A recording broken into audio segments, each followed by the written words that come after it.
On the December edition of Collier Highlights, new District 4 Commissioner Penny Taylor is sworn in. The Gordon River Greenway opens. A beach renourishment project is underway. And former Commissioner Hallis is honored. These stories and more next on Collier Highlights. On Tuesday, November 18th, at the Board of County Commissioners meeting, new District 4 Commissioner Penny Taylor was sworn in. Judge Cynthia Griner administered the oath of office to Commissioner Taylor as she starts her 4-year term on the board. The board then celebrated a proclamation designating November 18th as Mary Ellen Hawkins Appreciation Day. Commissioner Taylor read the proclamation. Whereas Representative Hawkins moved to Naples in 1972 and was elected to the House District 89 in 1974 as the first Republican and the first female representative elected to the Florida House from Naples. She served in the Florida House for 10 terms until her retirement in 1994. Representative Hawkins still remains the longest-serving state representative from Collier County. Whereas Mary Ellen Hawkins is a former member of the Florida House of Representatives from Naples, Florida. An Alabama native, Representative Hawkins graduated from the University of Alabama, went on to be a newspaper reporter, teacher, and a congressional aide to several congressmen for over 10 years before her service in the Florida House of Representatives.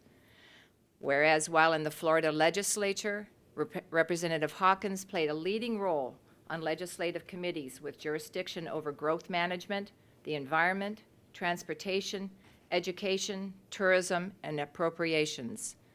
Whereas in 1976, Representative Hawkins worked tirelessly for legislation to create the Big Cypress Basin within Southwest Florida Water Management District. This single piece of legislation has had a significant impact on Southwest Florida and its development as a first-class community. Whereas in 1989, Representative Hawkins helped to secure $3.4 million in funding from the state of Florida for the Naples Philharmonic Center for the Arts, which is now a nationally recognized facility. Whereas after Representative Hawkins returned from the Florida House, she continued to have a strong influence on Southwest Florida. She was appointed by Governor Jeb Bush to a second 3-year term as a member of the governing board of the Big Cypress Basin, where she served as vice chair. Whereas in 1998, the basin's headquarters was named the Mary Ellen Hawkins Building for her dedicated service. Whereas citizens of Collier County expressed their appreciation for her many contributions and outstanding efforts to promote the well-being of the residents of Collier County, and her initiatives have had and will continue to have a significant effect on sustaining the quality of life for generations to come. Now therefore be it proclaimed by the Board of County Commissioners of Collier County, Florida, that November the 18th be designated as Mary Ellen Hawkins Appreciation Day in Collier County.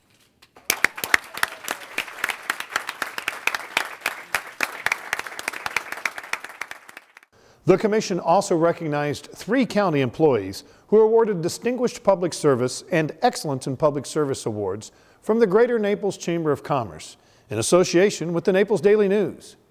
Isabel Favier, paramedic firefighter with EMS, won the Distinguished Public Service Award, and Jamie French, Deputy Administrator of Collier County Growth Management Division, and Paul E. Matosh, Water Department Director for Public Utilities Division, won Excellence in Public Service Awards. Congratulations to all 3 award winners. On November 6th, the Gordon River Greenway grand opening ceremony took place with an official ribbon cutting. Taking advantage of the natural beauty along the Gordon River in one of the last unspoiled areas of urban Naples, the Gordon River Greenway stretches 2 miles from Golden Gate Parkway toward the heart of Naples, ending at Central Avenue. Before the ribbon cutting, County Manager Leo Oakes and Commissioner Tim Nance, among others, took to the podium. As I look back on the history of this project, I'm struck by the similarities between this project and so many other of what I would call the legacy and landmark projects that we've enjoyed over the years in this community. Like so many of the other projects, this one began with inspired and ambitious vision of so many in the community. It then moved on to a focus on the leadership and the laser focused to get this job done. It also featured what I would call the community-wide and historic respect and appreciation for the beauty of the natural environment that we've enjoyed here for so many years in Collier County, and the legacy that this particular project will leave for those that come after us. This is particularly exciting for me because I have had the opportunity and the great pleasure to live in a much wilder place in Collier County than most of you do. And I think this Greenway, to me, I think it's very appropriate that the ribbon we see in the pathway that we're going to soon travel to conduct the opening ceremonies faces east, because this Greenway and this park will truly be the introduction for many people and many children that come to live and enjoy Collier County, because what it does is it faces east. It faces a county that has dedicated itself to approaching 1 million acres in preservation. Weaving among the mangroves and other native plants, the Greenway accommodates individuals and families enjoying a variety of activities.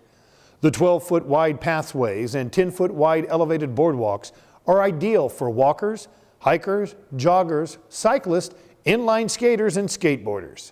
They are wide enough for parents pushing baby carriages, people walking dogs, and individuals in wheelchairs. Be sure to get out and enjoy this beautiful facility. A $2.7 million beach renourishment project on Naples beaches got underway the second week of November. We dropped by the project to see why the sand is needed and how the complex operation works. We're renourishing the Naples beach as a result of the damages caused by Tropical Storm Debbie. Tropical Storm Debbie hit the beach in 2012 and damaged it, and as a result we lost about 52,000 cubic yards of material, and FEMA is paying us to renourish the beach, and that's what we're doing right now. So we are in the business of placing the sand on the beach at 5 locations, not continuously on the Naples beach, but at 5 locations throughout the beach where the damage had occurred. Get our sand from the Stewart Mine in Immokalee, Florida, and we transport the sand on Corkscrew Road up through Alico and down on 75 into the city of Naples. We will transport approximately 4,500 trucks of material. Each truck, each on-road vehicle holds about 22.5 tons of sand. So with that, we then bring it into a strategic location where we take samples of the sand, we log in the truck numbers, and we do an inspection of the sand, a visual inspection of the sand. From there, it goes to the unloading operation behind you, where the sand is unloaded. It is placed into a pile, which is a little surge pile that we have, and then it's loaded on off-duty, off-road vehicles, and from there it's transported on the beach and distributed as per the areas that we need to renourish. The project is expected to be completed by mid-December. On all the traffic operations traffic signal cabinets, the telephone number 252-5000 is displayed for the public to use to report any issues that are observed at the signalized intersections. Traffic operation depends on your calls to make sure the signals are operating properly. The 252-5000 number exists so that we can get any signal malfunctions, meaning anything that you notice from the intersection that is not operating properly. You are our best source of information. So as a resource, the number is there for you to provide us with data or any information that is going to help us better facilitate traffic movement in that particular area. In the event of an emergency, always call 911 before calling the 252-5000 number. On Thursday, November 20th, former District 2 Commissioner Frank Hallis was honored by the Board of County Commissioners when a bridge over the Cocohatchee River was named after him. We spoke to Mr. Hallis about the honor. It's an honor that that not only my fellow commissioners, but the commissioners who are sitting on the dais at the present time had the wherewithal to think that I did enough in this county so that they wanted to dedicate this bridge in my honor.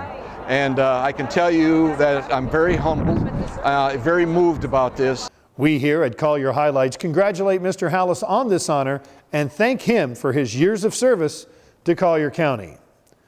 Collier County has a long history of providing services to citizens that meet families' basic needs, both health and social, when there is no other resource available to those families. The Community and Human Services Department provides comprehensive services such as prescription reimbursement. If you are not able to afford needed prescriptions, the Community and Human Services Department may be able to help. This program helps adults age 19 to 64 who have no insurance and who are low income and need assistance with getting their prescriptions. And most of these prescriptions are really very important. They're cardiac, diabetic medications that people really need. They can't live without them. There are also prescription discount cards that are available to the public. For more information, call 252-2273. The midterm elections were held on Tuesday, November 4th, and once again, Collier County had a very high turnout. Supervisor of Elections Jennifer J. Edwards had estimated a 55% turnout, and the actual turnout was 61%, which was the 5th largest turnout in the state and the highest among medium-sized counties.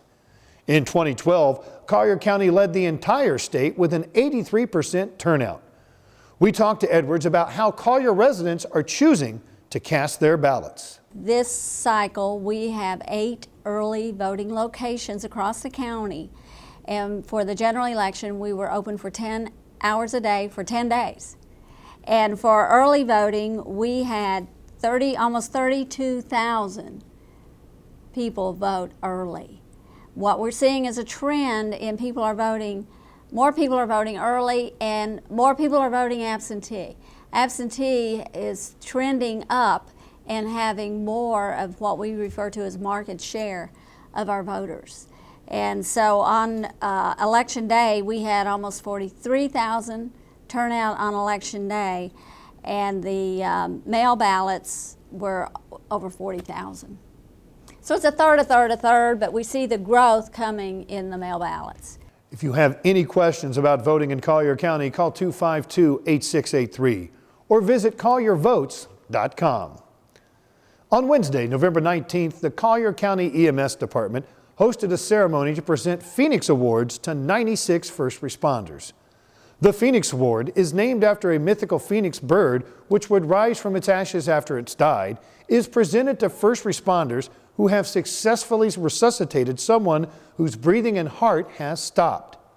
EMS Chief Walter Kopka told us there are lots of factors and people that make a successful resuscitation possible. It's a wide variety of things, from the person making that 911 phone call to the 911 operator giving the person instructions over the phone, to bystanders who do CPR, to our law enforcement agencies who do CPR and have AEDs, obviously our partners at the fire department, our EMS professionals, through to the hospital, to the nurses and doctors who rehab these patients and get them discharged home to a normal life again. So it's not just one person, it's not just one agency, it's a wide variety of people that put all these pieces together to get these people home again. 96 first responders from EMS, Fire Rescue, and the Sheriff's Office were honored at the event. Nationwide resuscitation rates are 8%. In Collier County, that rate is nearly 40%. On November 6th, the long-awaited I75 Public Safety Center, located next to rest area at mile marker 63 on Alligator Alley, opened for business. The facility adds a new base for emergency responders along Alligator Alley. The center will help reduce emergency response times for motorists on I-75 and hikers and residents in the Everglades. It will house 4 emergency services personnel and provide office space for law enforcement. The new Public Safety Center also incorporates a helicopter landing zone and a garage for emergency equipment. For many, many years, probably several decades, we've really been concerned about response times out here from Everglades City, which is the closest fire department we have. The Ochopee Everglades City Fire Department, a component of the Bureau of Emergency Services, and for years, we've looked at 38-mile, 48-mile response times, and it's just not what we want on the alley and just not what we want for visitors and residents of Collier County in terms of a service on the interstate. You know, we have no tax base here, so I mean there is no community from which to draw funds to provide the service. Everglades City, that community, the Ochopee community, really provided the support for the services for all those many years. We went to the legislative delegation, to the board. This has almost been 10 years in the making to get the services out here that we wanted, to find the funding, which was a problem, but our board and our legislative delegation went to the Department of Transportation, and we finally got funding from FDOT for the station, for the construction, the equipment, and the personnel, because that's really exclusive to the services here on the alley. So we're very pleased to finally be here. We like the fact that we're seeing, instead of 35-minute response times, we're going to see 5-minute response times. And if we can increase the capability in that golden hour of trauma care during an extreme traumatic automobile or crash or accident, then we've made a contribution towards helping to save a life. So we're very proud of the effort. It's been a team effort from the chief and his staff, working with DOT, the builder, just a number of folks, national parks. The list is very long, but we're finally here providing services, and we're most proud of that. Alligator Alley remains the quickest way across the peninsula of Florida and was widened to 4 lanes in 1993. One of Collier County's greatest assets are our incredible beach parks. Let's take a look in this quick tour. If there's one thing Southwest Florida is known for, it's our beautiful white sandy beaches. Collier County has 17 miles of beaches, 3 of which are open to the public as parks and recreation beach parks and beach accesses. The beach parks offer visitors more than just sand and surf. Let's take a look at the ways you can play, connect, and discover some of Collier County's most beautiful beach parks. Barefoot Beach Preserve County Park is 342 acres located on the last undeveloped barrier island on Florida's southwest coast.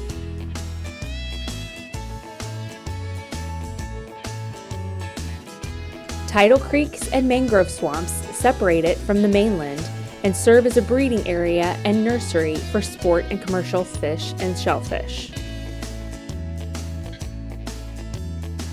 The park boasts 8,200 feet of beach and is home to numerous plants and animals, including the protected gopher tortoise and nesting sea turtles in the summer.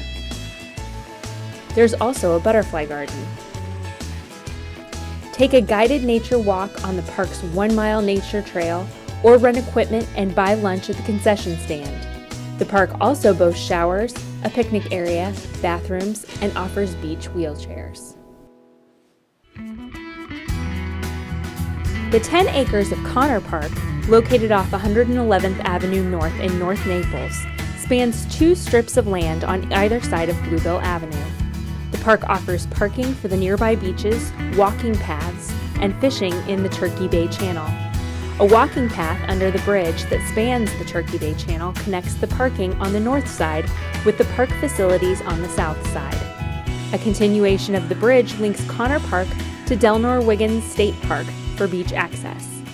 The park features a 3/4 of a mile walking trail and an open play area.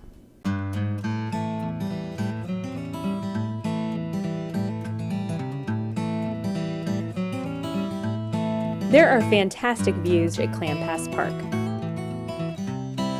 The boardwalk weaves through salt-tolerant red, white, and black mangroves and a tidal bay area that acts as a breeding ground for nursery and marine life.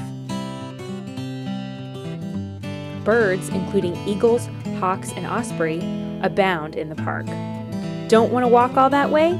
Take the free tram, which runs continuously from 8 a.m. to sundown, or paddle to the beach in a canoe from the launch near the park's parking lot.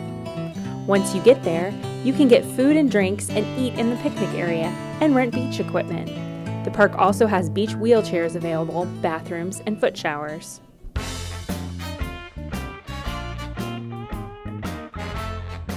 This 5-acre park is within walking distance to hotels, shopping, and restaurants, making it one of the community's most popular beach parks. It has plenty of vegetation and wildlife, as well as showers, bike racks, and bathrooms. A 375-spot public parking garage allows visitors to park steps away from the beach.